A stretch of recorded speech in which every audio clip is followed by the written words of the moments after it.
March 15, 2008. Vincent Chen had coordinated stunts for Jackie Chan 17 times. They called each other brothers. That's exactly why Vincent never saw the sabotage coming. The wire snapped at 40 feet. Jackie hit concrete. His left arm shattered in 3 places. Producer Tommy Lau started laughing before. Vincent Chen's hands trembled as he gripped the steering wheel of his Honda Civic, the windshield wipers fighting Vancouver's relentless April rain. The documentary crew's van had been following him for 3 blocks now, their camera equipment visible through the tinted windows like predatory eyes. He'd recognized the producer immediately, Sarah Kim, the ambitious journalist who'd been sniffing around Hong Kong cinema veterans for months. But seeing her walk into his martial arts studio with that metal briefcase, the one containing footage he'd prayed was destroyed decades ago, had sent ice through his veins. The traffic light ahead turned red. Vincent's foot hovered over the gas pedal. He could run it, lose them in the maze of East Vancouver's industrial district. But running was what got him here in the first place.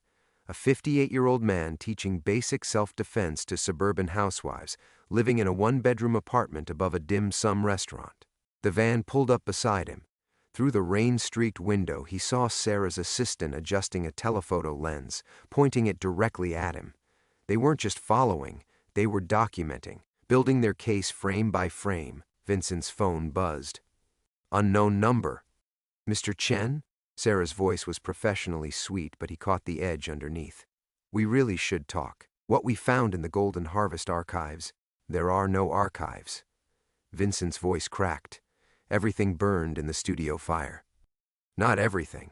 A pause. The insurance investigators saved more than you thought, including the audio enhancement equipment they use for forensics now, technology that didn't exist in 1987.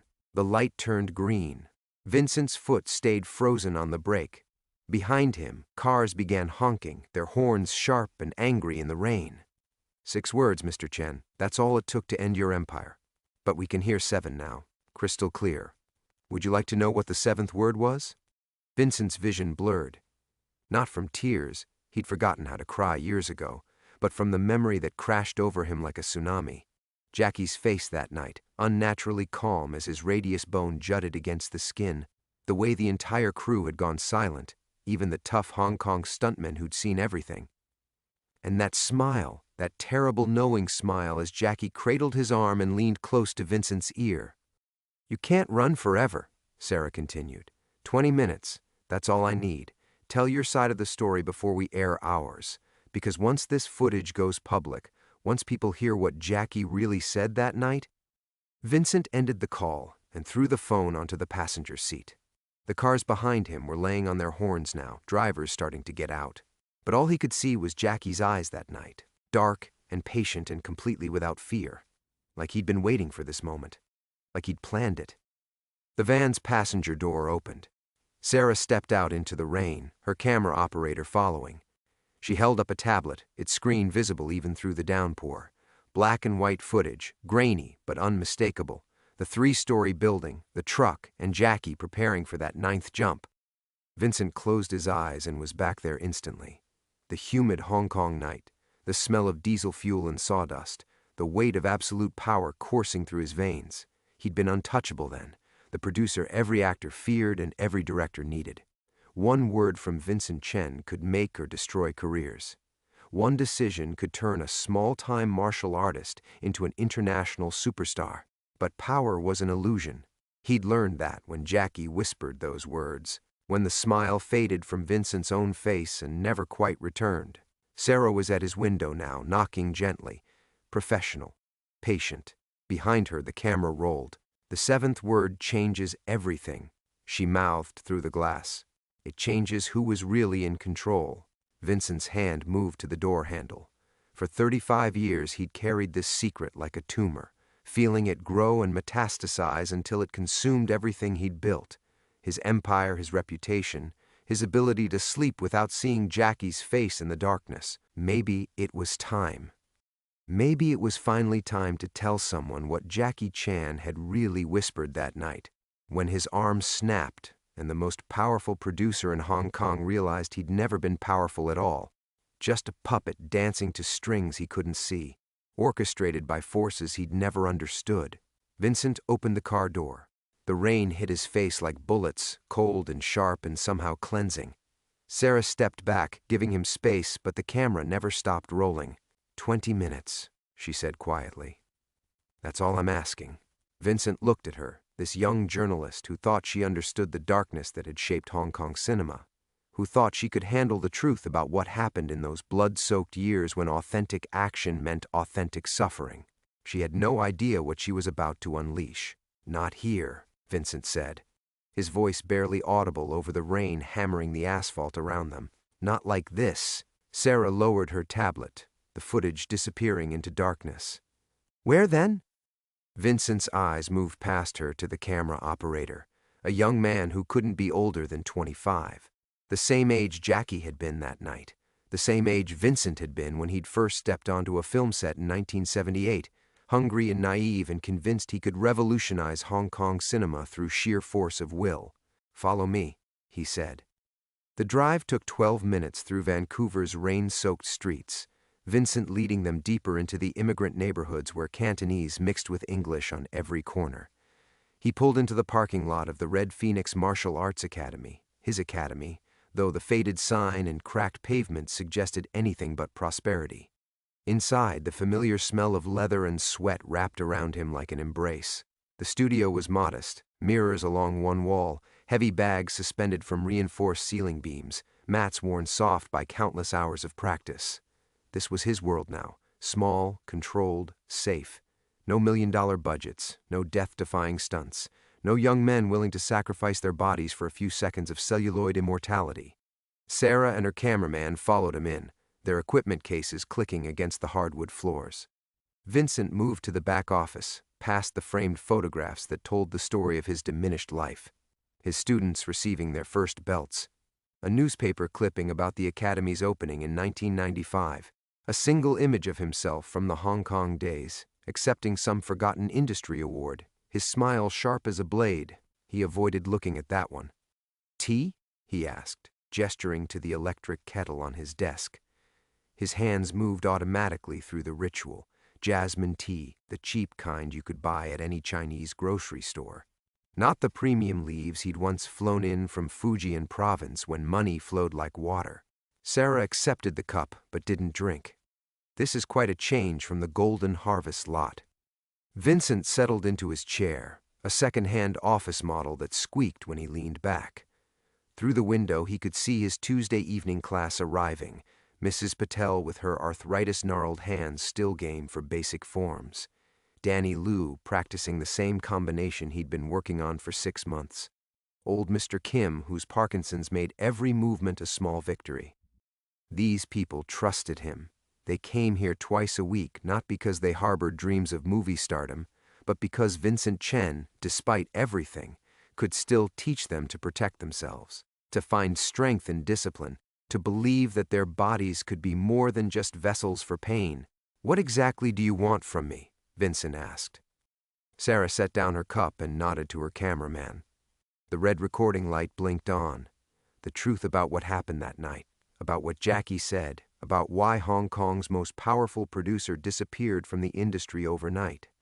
Vincent watched Mrs. Patel through the window as she adjusted her white belt, the fabric bright against her workout clothes. She'd started coming 6 months ago, after her house was broken into, determined to never feel helpless again. Last week, she'd successfully completed her first form without stopping. The pride in her eyes had reminded Vincent why he'd opened this place, not as exile but as redemption. You know what I do here? He said softly. I teach people to fall safely, basic tumbling, how to absorb impact, how to get back up without permanent damage. It's the first thing any stunt performer learns, but somehow, he paused, his throat tightening. Somewhere along the way I forgot that the point wasn't to avoid the fall, it was to survive it. Sarah leaned forward. Is that what happened with Jackie? He forgot how to fall? No. Vincent's voice was barely a whisper. Jackie never forgot anything. That was the problem. The tea had grown cold in his hands. Outside, Danny Liu was struggling with a high kick, his form sloppy but determined. Vincent had been working with him for 8 months, slowly rebuilding the confidence that 3 childhood surgeries had stolen. Danny would never be graceful, would never move with the fluid power that had made Jackie Chan a legend. But he would be whole, he would be safe. That's what Vincent had built here. A place where strength meant protection, not destruction. Where the only person asking you to break your bones was yourself, and only in service of becoming unbreakable. Before we continue, Vincent said, not looking away from his students, I need you to understand something. What you're asking me to relive, it didn't just destroy my career. It destroyed every relationship I had, every person who trusted me, every young performer who looked at Vincent Chen and saw possibility instead of danger. He finally met Sarah's eyes. Are you prepared for that kind of truth? Because once I start talking, once those words are recorded, there's no taking them back. No pretending the golden age of Hong Kong action cinema was anything other than a carefully orchestrated tragedy. The camera kept rolling. Outside, the rain continued to fall, and Vincent's students continued to practice, blissfully unaware that their quiet sanctuary was about to become ground zero for the revelation that would rewrite everything the world thought it knew about their teacher's past. Sarah opened her mouth to respond, but the sound that cut through the studio wasn't her voice. It was the sharp electronic chime of Vincent's phone, the same phone he'd thrown onto his passenger seat 20 minutes ago, the one that had delivered Sarah's call like a dagger to his carefully constructed piece. But this wasn't Sarah calling. She sat right across from him, her own phone visible on the desk beside her notebook. Vincent's blood turned to ice water as he recognized the ringtone, an old Cantonese opera melody he hadn't heard in 35 years.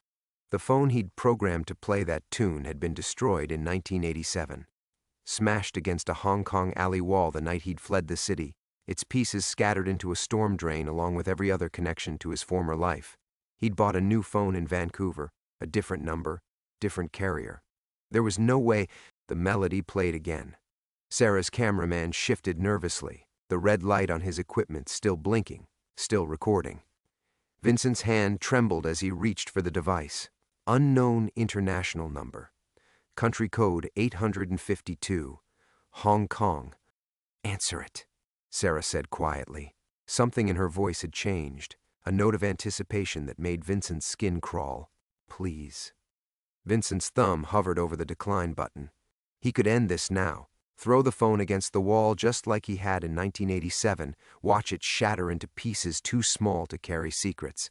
But Mrs. Patel was still visible through the window, working through her forms with painstaking determination, and Vincent realized he was tired of running, tired of looking over his shoulder, tired of building sanctuaries that felt more like hiding places. He answered the call. Vincent. The voice was older now, weathered by decades, but unmistakable. It carried the same careful precision that had once delivered lines in perfect Cantonese, English, and Mandarin. I see you have visitors. Vincent's teacup slipped from his fingers, jasmine tea spreading across his desk in a dark stain. Sarah lurched forward to save her equipment, but her eyes never left Vincent's face. The cameraman adjusted his angle, sensing the shift in the room's energy like a predator scenting blood. That's impossible, Vincent whispered into the phone. You don't have this number.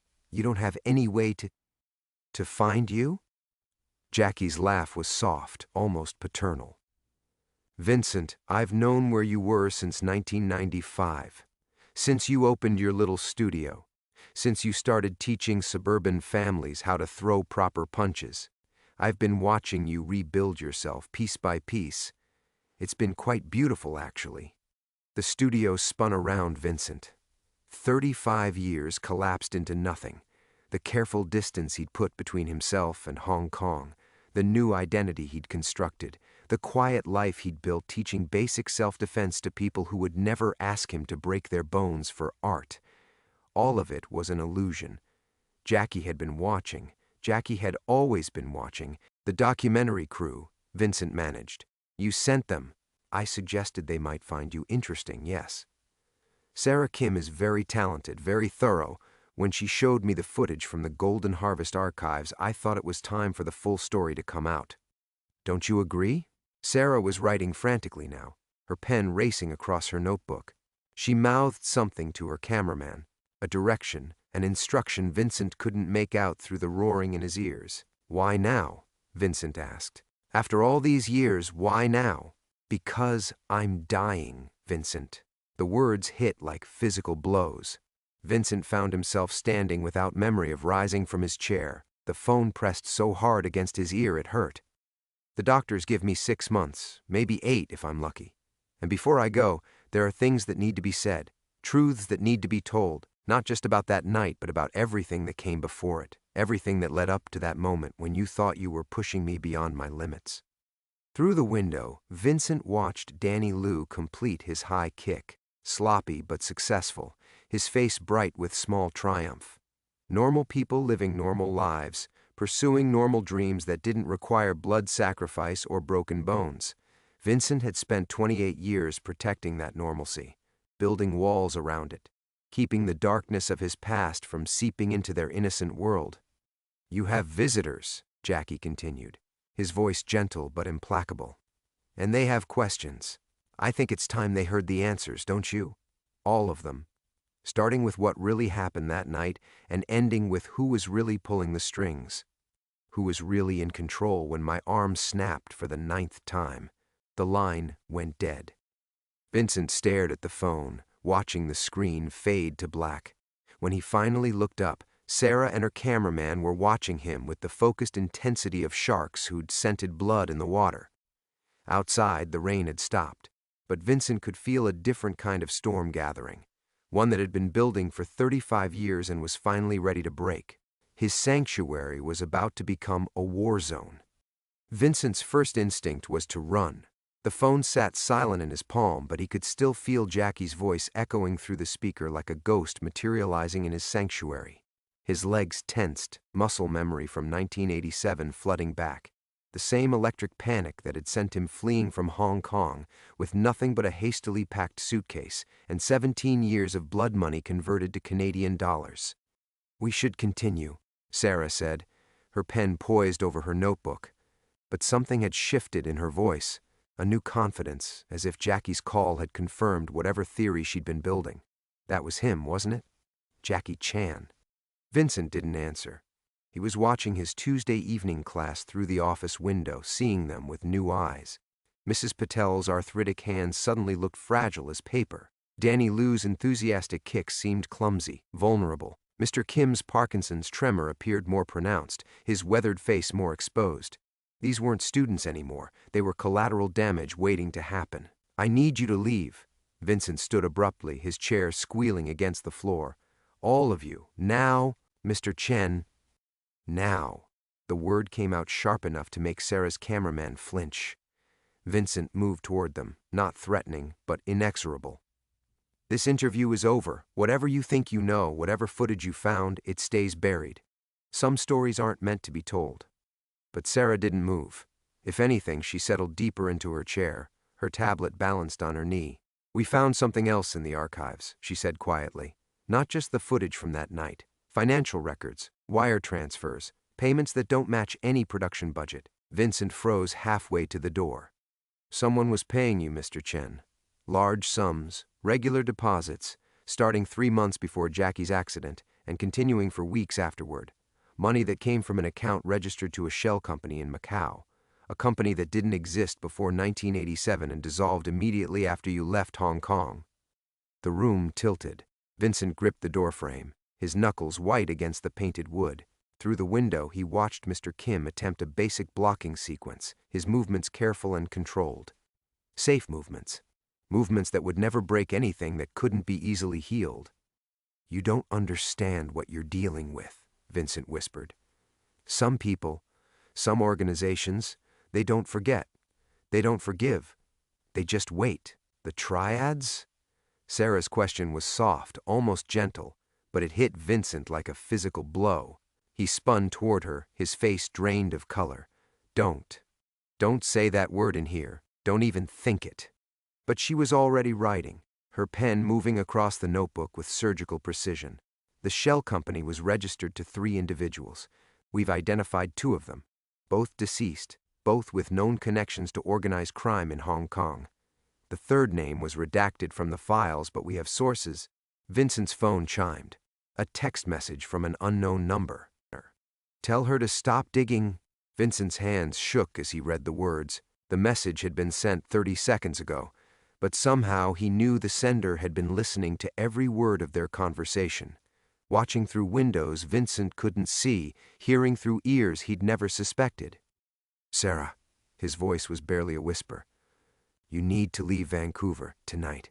Go back to Toronto, kill the story, and never speak my name again. I can't do that. She looked up from her notebook, her eyes bright with journalist's fever.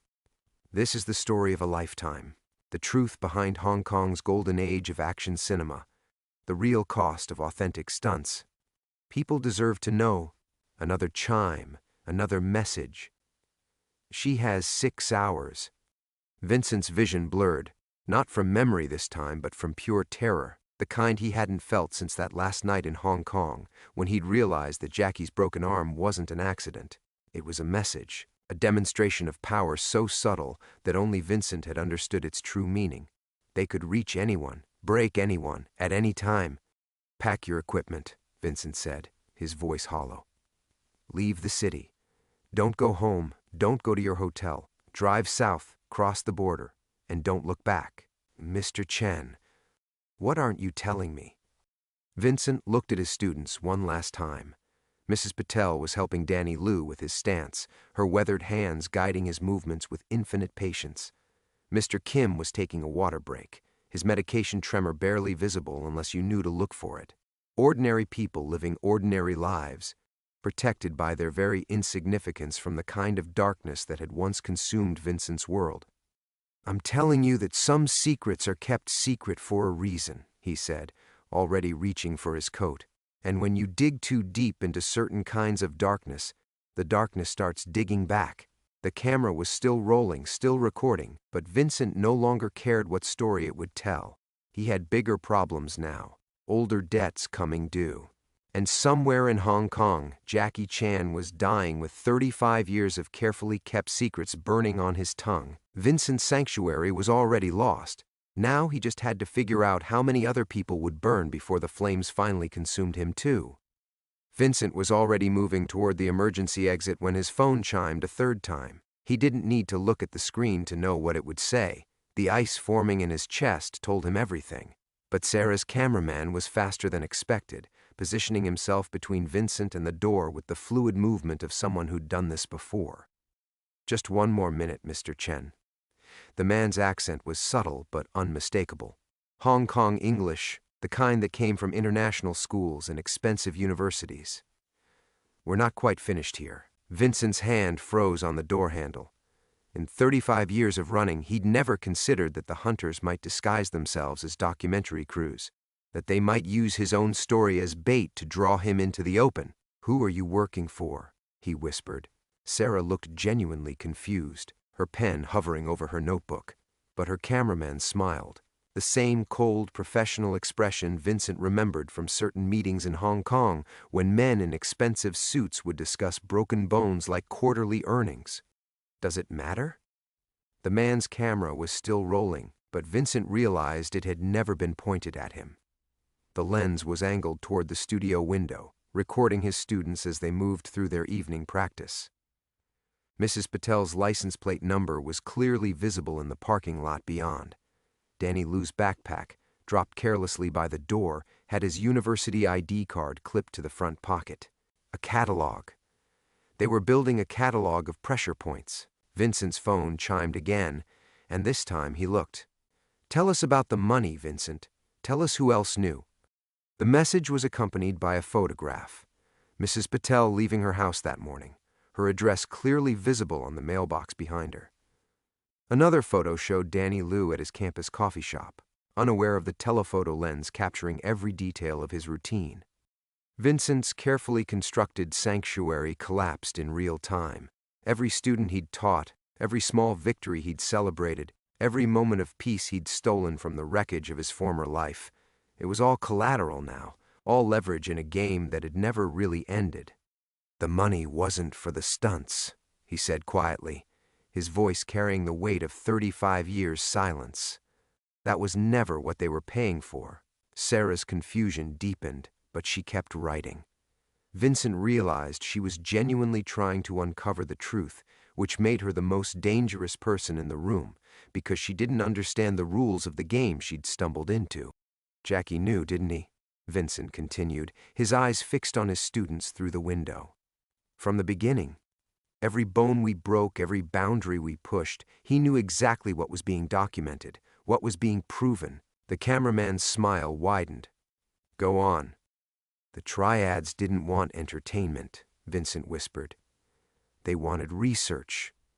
They wanted to know exactly how much damage the human body could absorb and still function, how much pain someone could endure before they broke completely, what methods were most effective for... He stopped, his throat closing around words he'd never spoken aloud. For interrogation. Sarah's pen had stopped moving. She was staring at Vincent with growing horror. For everything. Vincent's voice was hollow now, drained of everything except the truth he'd carried like poison for decades. Every stunt performer who worked for me, every broken bone, every moment of agony, it was all being measured, cataloged, turned into data for people who break bones for information instead of applause. Through the window, Mr. Kim was practicing a simple defensive stance, his Parkinson's tremor making the movement challenging but not impossible. Vincent had spent months teaching him that sequence, building his confidence one repetition at a time. Now Vincent understood that every class had been observed, every student's vulnerability assessed and filed away. His phone displayed a new message, the airport, Vincent. Terminal 3, international departures, 1 hour. But Vincent was no longer looking at his phone. He was watching Mrs. Patel guide Danny Liu through a basic throw, her arthritic hands surprisingly strong as she demonstrated proper technique. These people trusted him. They'd given him their Tuesday and Thursday evenings, their small hopes for strength and safety. They'd never asked why their instructor sometimes woke in the middle of the night screaming, never questioned the shadows that crossed his face when certain memories surfaced. They deserved better than to become casualties in a war they'd never signed up for. Sarah, Vincent said, his decision crystallizing with terrible clarity. I need you to understand something. The story you're trying to tell. It's not about Hong Kong cinema. It's not about authenticity or artistic sacrifice. It's about what happens when art becomes a front for something so much darker that even the people creating it don't realize they're building weapons instead of entertainment. The red recording light continued to blink, capturing every word. But Vincent no longer cared about documentation or evidence or truth. He cared about the ordinary people practicing ordinary movements beyond the glass, blissfully unaware that their sanctuary had become a hunting ground. Time was running out, and Vincent Chen was finally ready to stop running. Vincent stared at the phone in his hands, watching the cursor blink next to Jackie's last message. 1 hour, Terminal 3.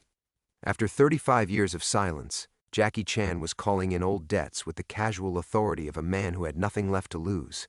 But as Vincent looked up at Sarah's expectant face, something cold and sharp crystallized in his mind. A detail that had been nagging at him since the moment she'd walked into his studio, notebook ready, questions perfectly calibrated to slice through his defenses. How did you know about the wire transfers? He asked quietly. Sarah blinked, her pen freezing mid-sentence. I told you. Archive research. Financial records from... No. Vincent's voice cut through her explanation like a blade. Financial records from the 1980s wouldn't be digitized, wouldn't be accessible to foreign journalists. The Hong Kong banking system doesn't work that way, especially not for accounts connected to... He gestured vaguely, unwilling to name the organizations that had once funded his work. The cameraman shifted slightly, his lens still focused on the studio window, but Vincent caught the telltale tension in his shoulders. Professional alertness. The kind that came from years of watching for threats instead of capturing footage. Someone gave you that information, Vincent continued, pieces clicking into place with horrible clarity.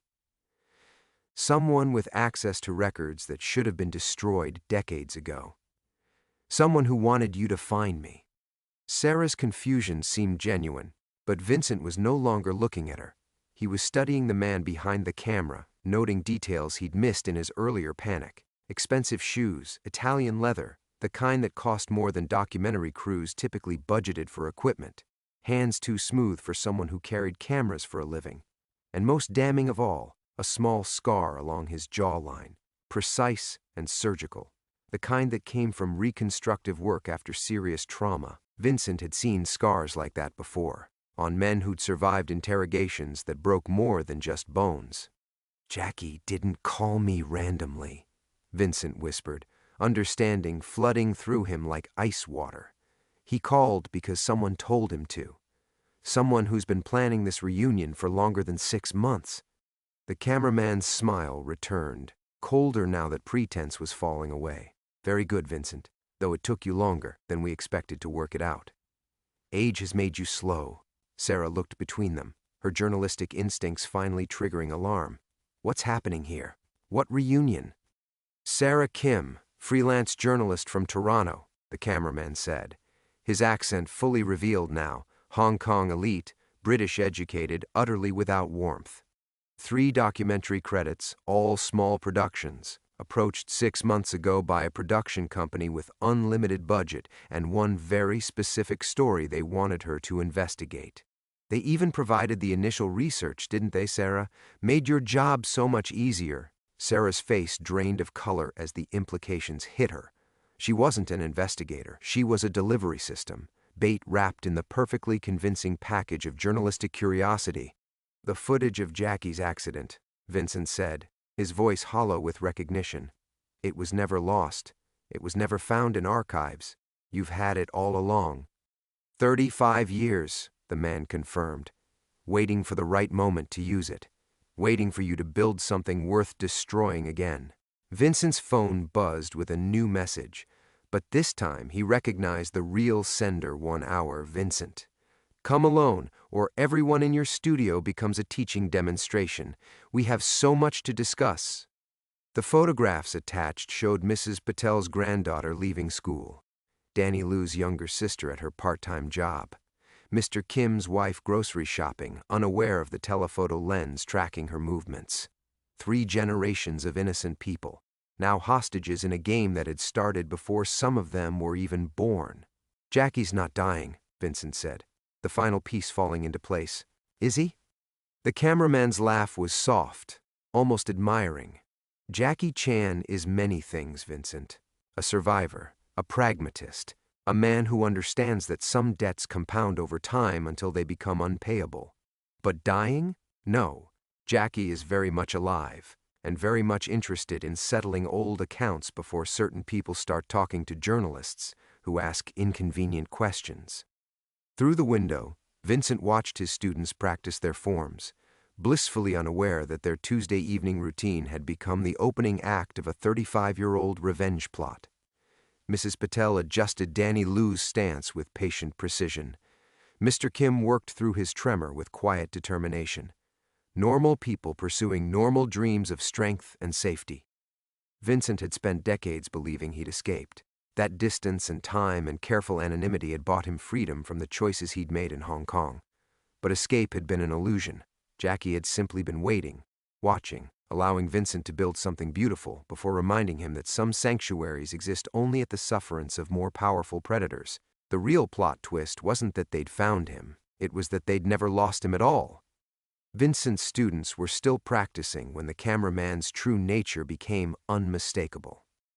The man moved with predatory efficiency, producing a tablet that displayed surveillance photos spanning months. Vincent arriving at the studio, Vincent grocery shopping, Vincent sitting alone in Tim Hortons reading newspapers. Every mundane moment of his Vancouver exile, catalogued with military precision. 35 years of watching, the man said, scrolling through the digital evidence of Vincent's delusion. Did you really think you could disappear? That a man who knew what you knew could simply vanish into suburban anonymity? Sarah's face had gone pale, her notebook forgotten as she realized she'd been nothing more than a prop in an elaborate theater of revenge. "I was hired to find a story about Hong Kong cinema," she whispered. "They said it was for a streaming documentary. Netflix was interested." Netflix. The cameraman's laugh was soft, appreciative. "Yes, that was a nice touch. People believe anything if you mention the right platforms.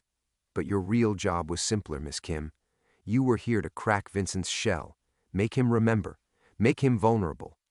Vincent watched Mr. Kim attempt a basic block, his Parkinson's tremor making the movement uncertain but determined. 3 months ago, that same sequence had been impossible for him. Now it was becoming natural, automatic. Vincent had built that progress one class at a time, celebrating each small victory as if it were his own redemption.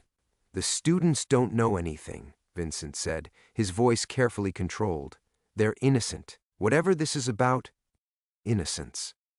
The word dripped with contempt. "You taught Jackie Chan about innocence, didn't you? About how it feels when someone you trust pushes you past your breaking point for money you never see, serving masters you never meet?" Vincent's phone chimed again. New photos, Mrs. Patel's 16-year-old granddaughter waiting at a bus stop, completely unaware of the camera documenting her route home from school. Danny Lou's sister laughing with friends outside her workplace, frozen in a moment of ordinary happiness that could shatter as easily as bone. "What does Jackie want?" Vincent asked, though part of him already knew. Some hunts took decades, some prey was too valuable to kill quickly. The cameraman closed the tablet with deliberate precision. "He wants to talk, Vincent. About old times. About the night his arm broke and you laughed. Yes, laughed. Because the shot was perfect and the money was better and you thought pain was just another special effect. I never laughed." The words came out strangled, automatic. "The footage says otherwise. Full audio, multiple angles. 35 years of technological advancement have done wonders for enhancement. We can isolate every sound from that night, every word, including the conversation you had with your handlers afterward, when you thought the cameras were off." Vincent's legs gave out. He found himself in the chair Sarah had vacated, staring through the window at people who trusted him enough to make themselves vulnerable in his presence. People who believed their Tuesday and Thursday evenings were about building strength instead of becoming collateral. Sarah was backing toward the door, finally understanding that she'd stumbled into something far darker than entertainment industry expose. But the cameraman moved with casual efficiency, positioning himself between her and escape. "Where are you going, Miss Kim? You wanted the truth about Hong Kong cinema, about what happens when art serves power instead of beauty. Stay, learn.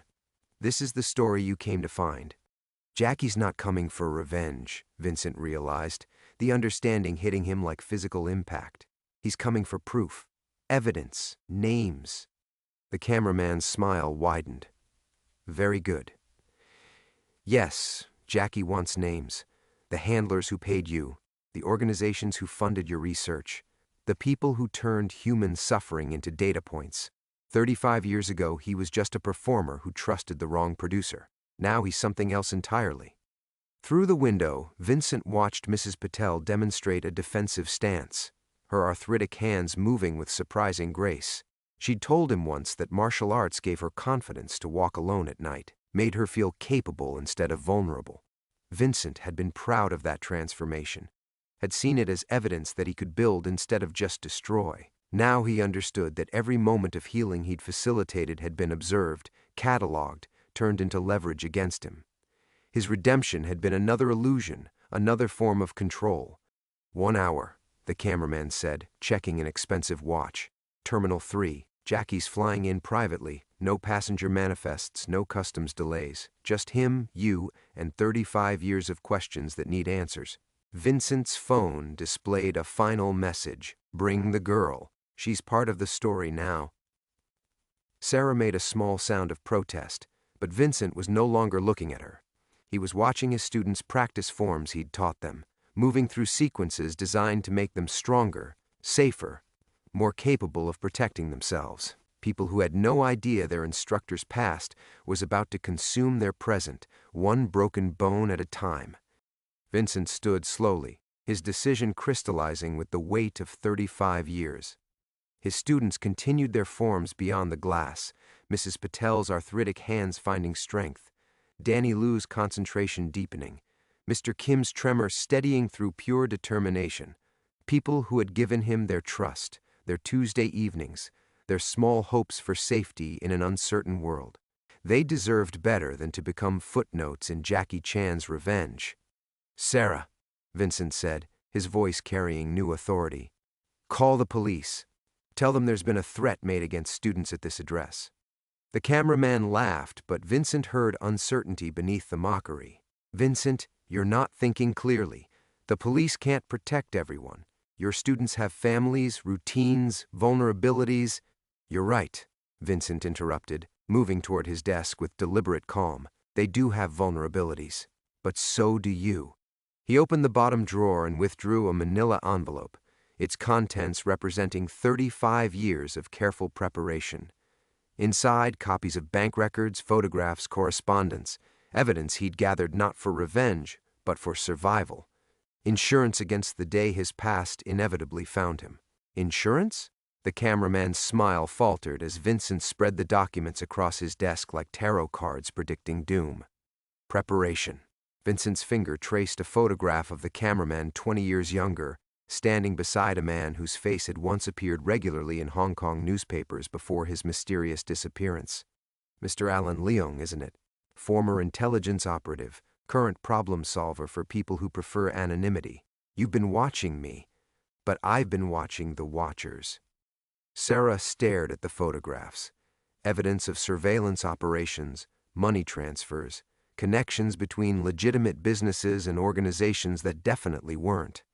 Her journalistic instincts warred with survival terror as she realized she was witnessing the intersection of two different kinds of truth. Leung's professional composure cracked slightly. "Those records are meaningless without context, without corroboration." "Without my testimony, you mean?" Vincent smiled, and for the first time in decades it contained genuine humor. "You need me alive and cooperative. Otherwise, Jackie's just another aging action star with old grievances and no proof." Through the window, Mrs. Patel was demonstrating a joint lock to Danny Liu, her movements precise despite her arthritis. She'd told Vincent once that martial arts had given her granddaughter confidence to walk alone at night, that a 68-year-old woman could teach strength to a 20-year-old student. Vincent had been proud of that reversal, that transformation of weakness into power. Now he understood it was time to apply the lesson himself. "Here's what's going to happen," Vincent said, his voice steady as granite. "Sarah is going to leave. She's going to forget this address, this conversation, this story. You're going to let her go because she's genuinely innocent, just a prop in your theater, as you said." Leung's hand moved toward his jacket, but Vincent was already speaking again. "And I'm going to meet Jackie. Not at the airport, that was never the real location, was it? Too public, too many cameras you don't control. No, Jackie's already here. He's been here for hours, waiting to see if I'd run or fight or break." Sarah's eyes widened as understanding Vincent stood slowly, his decision crystallizing with the weight of 35 years accumulated debt. Through the window, Mrs. Patel was helping Danny Liu perfect a defensive stance, her weathered hands guiding his young ones with infinite patience. The sight should have brought him peace. Instead, it felt like watching his own heart break in real time. "No," he said quietly. The cameraman's eyebrows rose with genuine surprise. "Excuse me?" "I said no." Vincent moved toward the window, placing his palm against the glass that separated him from his students. "You want me at that airport. You want me to bring Sarah. You want to parade 35 years of guilt in front of Jackie's cameras. I understand, but my answer is no." Sarah stared at him as if he'd lost his mind. "Vincent, they have photographs of my family, of your students' families. You can't just... Watch me." Vincent pulled out his phone and began typing with deliberate precision, not to Jackie's handlers, not to the mysterious puppet masters who'd orchestrated this elaborate reunion, to Detective Melissa Park, Vancouver Police Department, whom he'd met 2 years ago when some teenagers had vandalized the studio. A good cop who'd taken time to understand what the martial arts classes meant to the community. The cameraman moved fast, but Vincent had been expecting it. 35 years of running had taught him to read violence before it materialized. He stepped left as the man lunged forward, using his attacker's momentum to guide him into the wall with a technique Mrs. Patel could have recognized. Economy of motion, minimum force, maximum effect. "You've been watching me for months," Vincent said as the cameraman recovered his balance. "But you were watching an old man teaching exercises to retirees. You forgot that some reflexes never fully disappear. The message was already sent: emergency at Golden Mountain Martial Arts. Armed men threatening students. Send help immediately. Sarah was pressed against the far wall, her journalist's instincts warring with pure survival terror. What are you doing? They'll kill your students. No, Vincent said with quiet certainty. They won't, because killing innocent people would make this story public, would bring exactly the kind of attention they've spent decades avoiding. Their power depends on operating in shadows, controlling narratives, making people disappear quietly. The cameraman's professional composure was cracking, revealing something harder underneath. You have no idea who you're dealing with, Vincent. The reach we have, the resources. I know exactly who I'm dealing with. Vincent moved closer to the window, ensuring his students could see him clearly. I'm dealing with people who turned art into ammunition, who corrupted everything beautiful about what we did and made it serve ugliness. People who spent 35 years letting me think I'd escaped, when really they were just fattening the calf for slaughter. His phone was buzzing with responses, Detective Park confirming units en route, asking for details, promising backup within minutes. But Vincent's attention was fixed on the scene beyond the glass. Mr. Kim had noticed something wrong and was moving toward the studio door with the careful determination of a man who'd survived war before retirement. Jackie's at that airport right now, the cameraman said, desperation creeping into his voice. Waiting for answers you're the only one left alive to provide. You think you can hide behind local police? You think this ends because you send a text message? I think this ends because I choose to stop running. Vincent turned from the window to face his tormentor directly. For 35 years, I've carried the weight of what we did to those performers, what I did to Jackie. I told myself it was about authentic cinema, about pushing boundaries for art. But you're right, it was about research, about cataloging human breaking points for people who break humans professionally. Sarah's pen was moving again, capturing every word. Vincent realized she was still trying to be a journalist, even trapped in the middle of 35-year-old revenge plot. The realization was almost funny. The footage from 1987, Vincent continued. Jackie's calm smile when his arm snapped. You want to know what he whispered? What made me flee Hong Kong forever? The cameraman leaned forward despite himself. He said, now you know what you really are. Vincent's voice carried the weight of decades-old shame.